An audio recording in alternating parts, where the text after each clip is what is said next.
His wife divorced him on Christmas Day and her family started cheering. What he did next crushed them all. The wine sparkled beneath the chandelier as laughter filled the room. The kind of laughter that doesn't come from joy, but from cruelty dressed as celebration. Christmas lights shimmered against crystal glasses. Her family leaned in, waiting for the performance they didn't realize would destroy them. Samantha raised her champagne, smile sharp as glass. "I'm glad to inform you," she said coldly, "that I and this pathetic loser are getting divorced." Cheers erupted. Her father lifted his glass.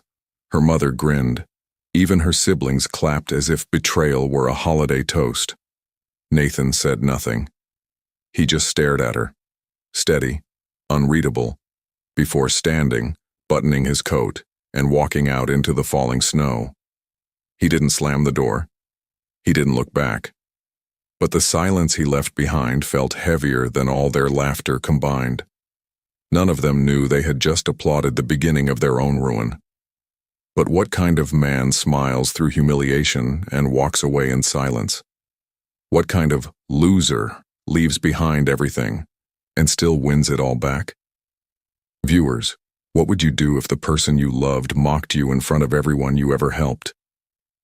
The living room sparkled with gold ribbons and fairy lights, the kind of warmth that used to make Nathan Carter feel grateful. But this Christmas felt different. The laughter around the table wasn't shared. It was aimed. Samantha stood beside the massive tree, her crimson dress shimmering under the chandelier.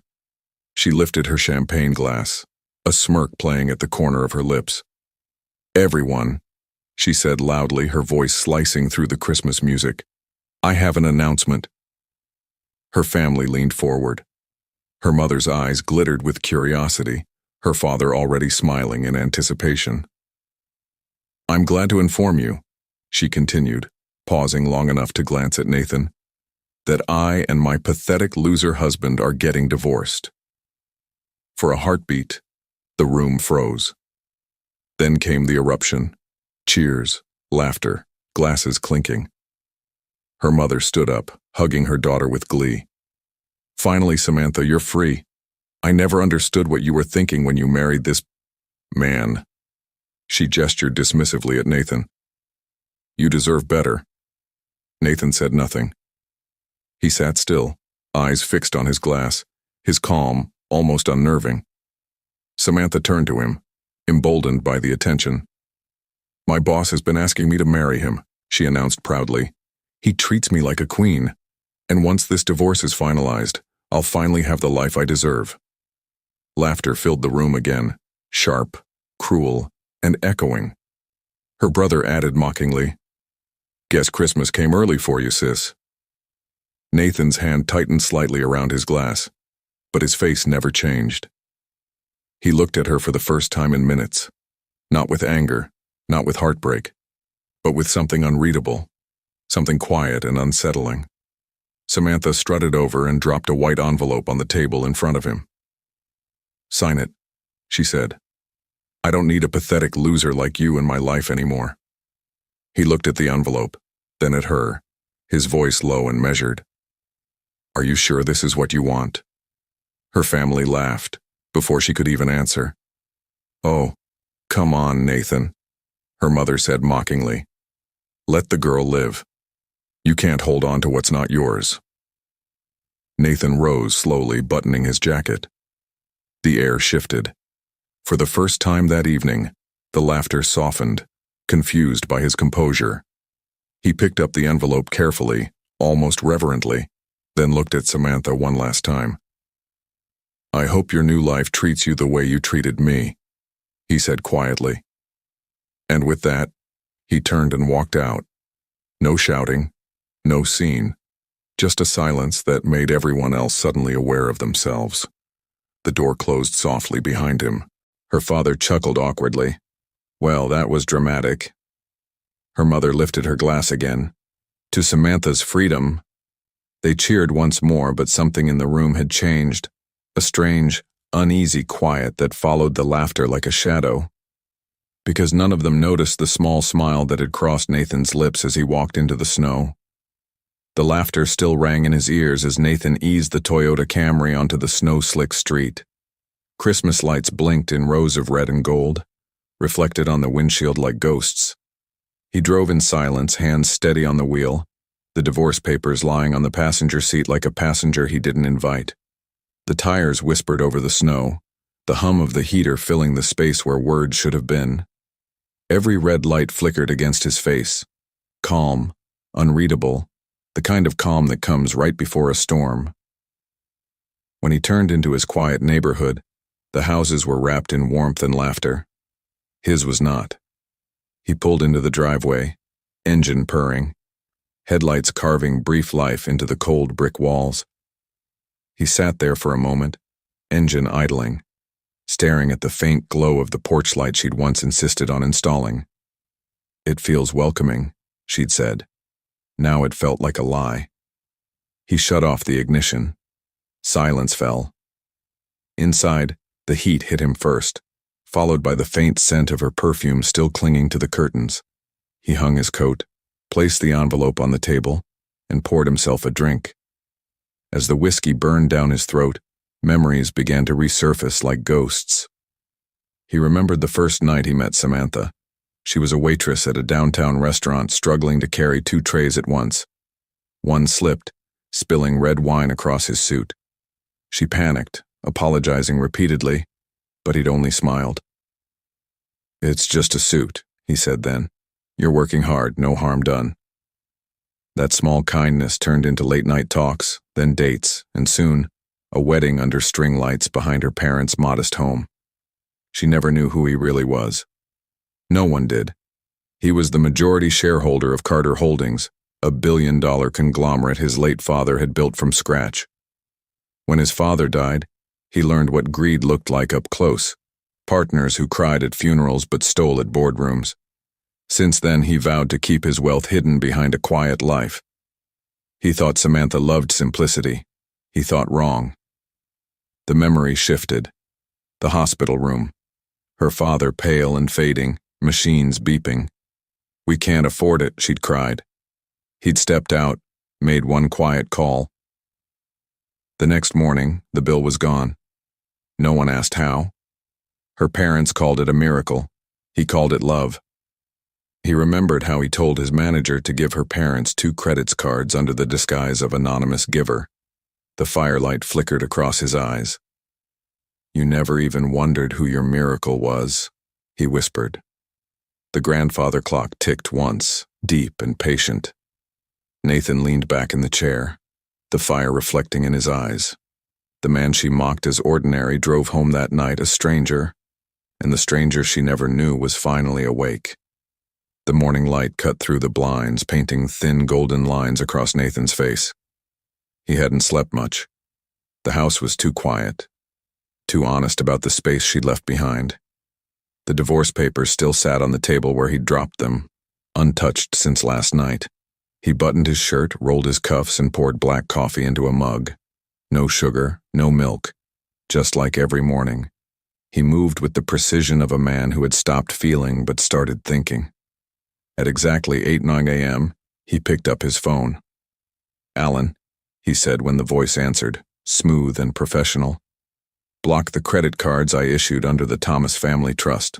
Both of them." There was a pause. "Sir, that's your wife's parents, correct?" "Ex-wife," Nathan replied calmly. "Effective immediately." He ended the call before Alan could respond. Next, he dialed another number, Human Resources, Carter Holdings. "Good morning, Mr. Carter," the HR director greeted cheerfully.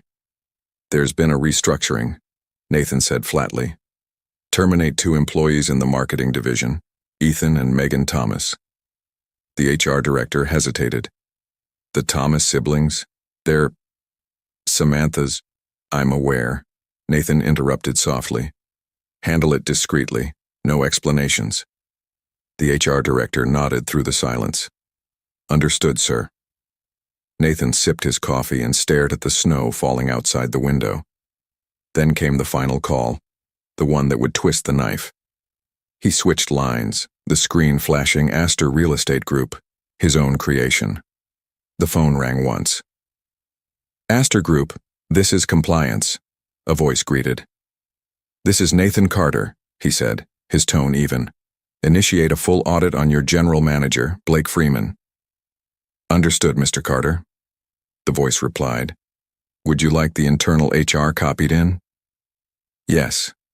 And while you're at it," he added, "terminate the client relation department manager, Samantha Carter.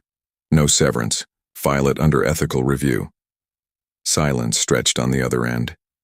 Then came a careful, "Yes, sir." Nathan ended the call, placed the phone down beside his coffee, and exhaled.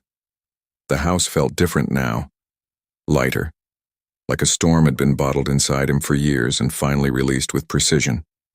He turned toward the table, uncapped his pen, and signed the divorce papers. His signature was neat, deliberate, final. He stared at the ink as it dried, then whispered, "You wanted your freedom, Samantha. Let's see how much it costs." The Thomas home glowed with Christmas warmth. Music played, glasses clinked, and Samantha basked in the attention like a movie star in her own scene.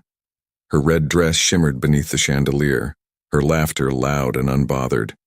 Her father raised his glass. "To new beginnings," he declared. "To our Samantha, finally free from that dull, broke husband." Everyone cheered. Her mother squeezed her hand. "I told you, honey, you were too good for him. You're not meant for a man who drives a Camry and calls that life." Samantha smiled, swirling her wine.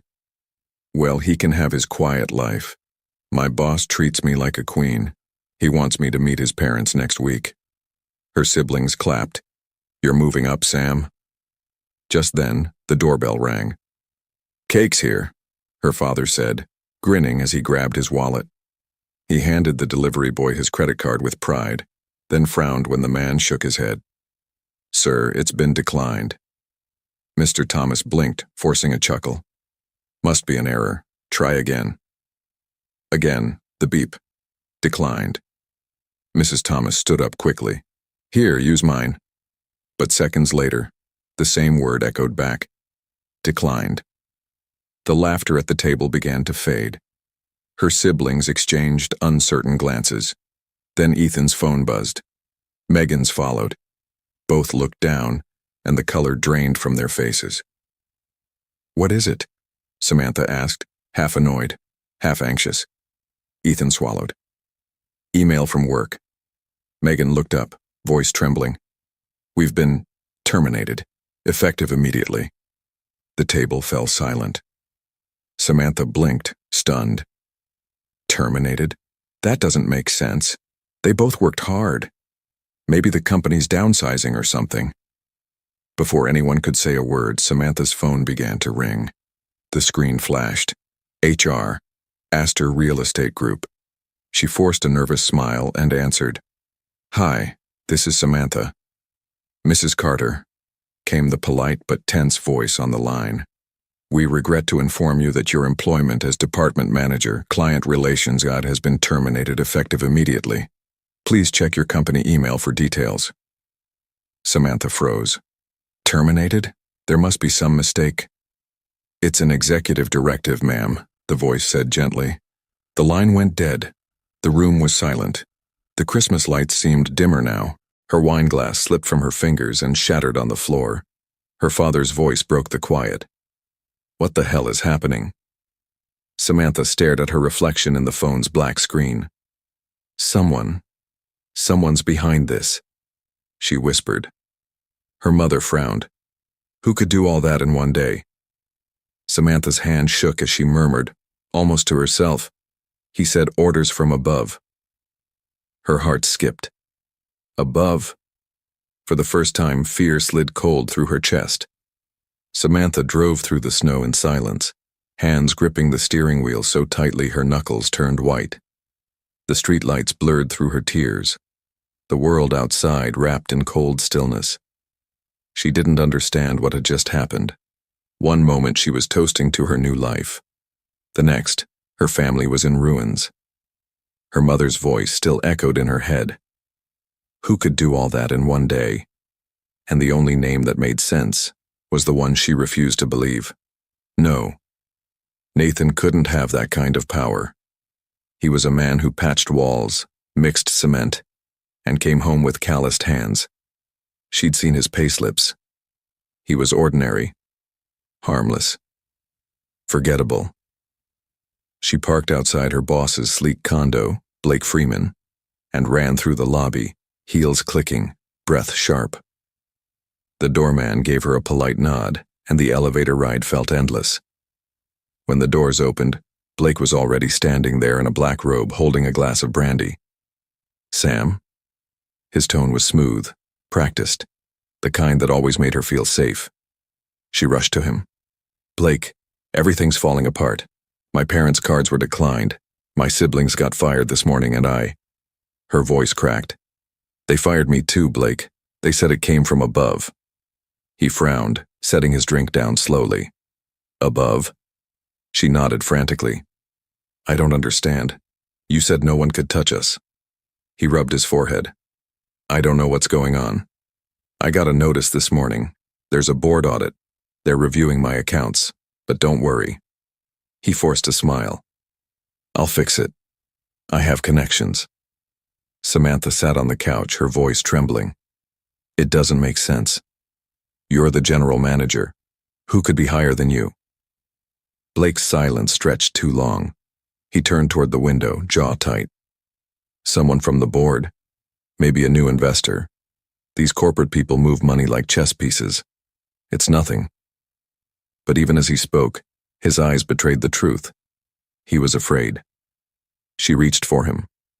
"You promise it'll be okay?" He turned back and forced a reassuring smile. "Of course. We'll go away for a while. Let things cool off. I'll talk to Charles on Monday. Maybe transfer you to another branch." She nodded, clinging to his words like oxygen. "I just need to know this isn't my fault." Blake cupped her cheek gently. "You're perfect, Sam. You've done nothing wrong." But behind that smooth voice, his mind was already racing. Audit, board directive, executive review.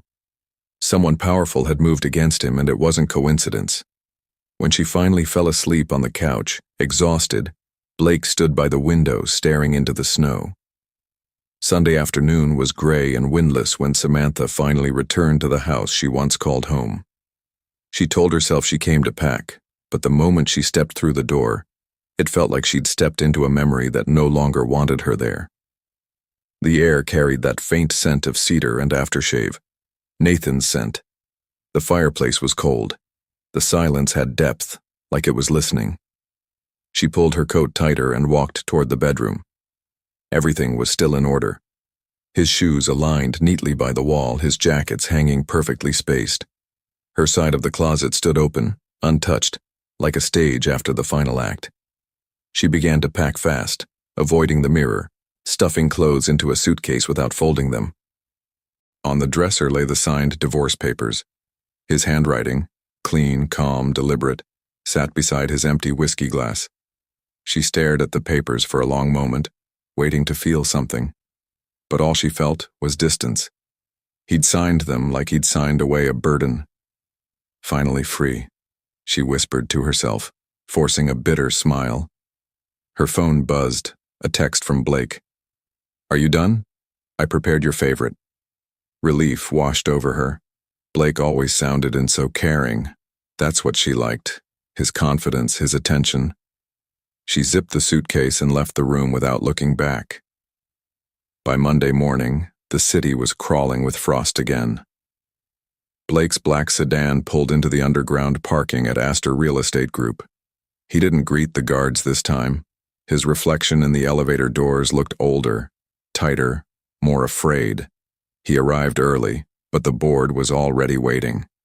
The conference room smelled of tension and polished wood. Files sat open in front of them, spreadsheets glowing on screens. The head of compliance spoke first. "We completed the audit, Mr. Freeman. Several inconsistencies were found. Client funds redirected, project accounts missing signatures, false reporting on expenses." Blake's pulse raced. "That's impossible. I don't handle finances directly." The chairman slid a document across the table. "The transfers were authorized under your credentials. We verified timestamps. Over $2 million in company funds are unaccounted for. He swallowed hard. That's a mistake. Someone's setting me up. The room remained silent. An HR director leaned forward quietly. Until further notice, your employment is suspended pending legal review. Security entered discreetly. When Blake stepped out of the building, reporters were already gathering outside, cameras flashing like a storm. He pulled his coat tighter, face pale. By noon, every major business site had the headline, Astor Real Estate Group General Manager under investigation for embezzlement. And across town, Samantha stared at her phone in disbelief as the news alert lit up her screen. The man who promised her a new beginning had just lost everything. The morning after the audit, Samantha woke to the vibration of her phone. The clock read 6:47 a.m. Dozens of missed calls from her mother, unread messages from her siblings, and a flood of notifications lighting up the screen. She sat up groggily on Blake's couch, blinking at the TV. The morning news played on mute, but the red banner across the screen made her heart stop. Astor Real Estate Group executive arrested for corporate fraud.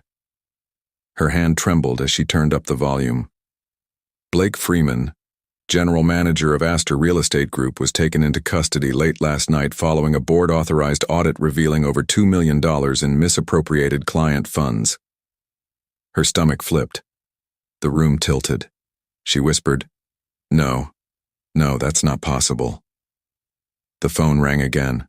Her mother this time. She answered. "Sam." Her mother's voice cracked through the line. "It's all over the news. Your boss, your Blake, they arrested him." Samantha gripped the phone, her voice shaking. "It must be a mistake. He said he'd handle it." "Well, handle it now," her mother snapped. "Your father's cards are still frozen. The bank says the accounts are under review, and Ethan and Megan are jobless just like you now. It's like someone's destroying us." "I don't know what's happening, Mom," she whispered. "I don't know." Her mother's voice softened. "Come home, honey, please. We'll figure it out together." But Samantha didn't move. The line went dead, and she sat in the growing quiet. Outside the window, the city looked the same. Calm, indifferent. She walked to the kitchen, turned on the tap, and realized her hands were still shaking. The confidence, the laughter, the power she'd flaunted on Christmas, all gone. She scrolled through her phone again, desperate for Blake's name. Every news outlet repeated the same words: embezzlement, audit, criminal charges, suspension without bail. Her knees buckled. She sank to the floor, the cold tiles pressing against her palms. Her reflection in the oven door looked foreign. A woman with mascara streaked down her face, dressed in silk pajamas that suddenly looked cheap. That afternoon, she went to her parents' home. They sat around the kitchen table in silence. The atmosphere was heavy, air thick with quiet accusation. Her father finally spoke. "Samantha, what have you brought to this family? Since the day you left that man, everything has fallen apart." She stared at him, speechless. Her mother looked down, voice trembling. "That husband of yours may have been poor, but at least our lives worked when he was around." Samantha swallowed hard, eyes burning. "Please don't say that." But deep down, something inside her whispered the same truth. Somehow the man she'd thrown away, the one they'd mocked for being ordinary, was the only thing that had ever kept their world intact. And now he was gone. A month after Samantha had filed for divorce, the case was finally called for judgment. The courthouse was cold that morning, its marble floors slick with melting snow. People shuffled in and out of the courtroom. Lawyers, clerks, strangers with stories of their own. Samantha sat at the plaintiff's table, staring at her reflection in the polished wood. The world had moved on since Christmas, but she hadn't. Across the room, Nathan sat quietly beside his attorney. No suit of power, no expression of anger, just that same calm face she once called weak. His dark gray suit was plain, his tie modest, his presence unassuming. To everyone watching, he was the poor construction worker being discarded by a woman who'd outgrown him. The judge entered. Everyone rose. The proceedings were brisk. Samantha's lawyer presented the divorce terms. Mutual separation, no alimony, no claims. She'd made it clear weeks ago she didn't want his pennies. Nathan hadn't contested. He'd simply nodded, signed, and vanished. The judge glanced at the file. "Mr. Carter, you're not contesting any claims?" Nathan's voice was steady. "No, Your Honor. I wish her well." Samantha shifted in her chair. Something about his tone made her uneasy. It wasn't sadness. It was closure. The judge looked at both of them. "Very well.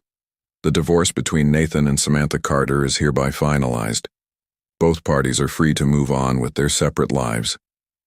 The gavel struck. The sound echoed like finality itself. Outside the courtroom, the hallway was a blur of murmurs and camera flashes. Samantha pulled her coat tighter as she stepped into the cold. Her siblings and parents waited near the entrance, all of them looking worn and uneasy. Nathan walked past them without a word, heading toward the stairs. Then the sound of engines rolled through the air, deep, smooth, commanding. A black Rolls-Royce Phantom glided to a stop at the courthouse steps, followed by 3 glossy SUVs. Doors opened in perfect sync. Men in tailored suits stepped out, faces familiar to Samantha and her siblings. Executives, department heads, the same people who once called them sir and ma'am at company dinners. Her brother whispered, "Isn't that Mr. Collins from Carter Holdings? And that's Mr. Vance from Astor Group." Her mother frowned. "What are they doing here?" The men approached Nathan, their movements formal, respectful. One of them extended his hand. "Congratulations, boss, on your freedom." "Thank you," Nathan said softly, shaking his hand. The word boss hit the air like thunder. Samantha's world froze. Every face she recognized, the very executives from both companies her family once bragged about, were now standing before the man she'd mocked as a failure. Her siblings went pale.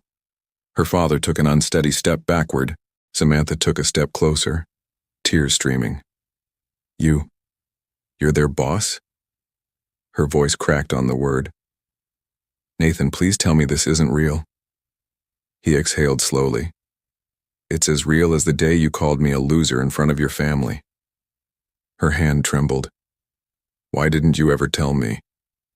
He studied her face. "Because I wanted someone who could love a man without a title. I needed to know what love looked like without power." His tone softened, but there was no warmth in it. "Now I do." The silence between them was heavy enough to feel. The executives looked away, pretending not to listen. Reporters leaned closer, their cameras whispering clicks. Samantha stepped closer, desperate.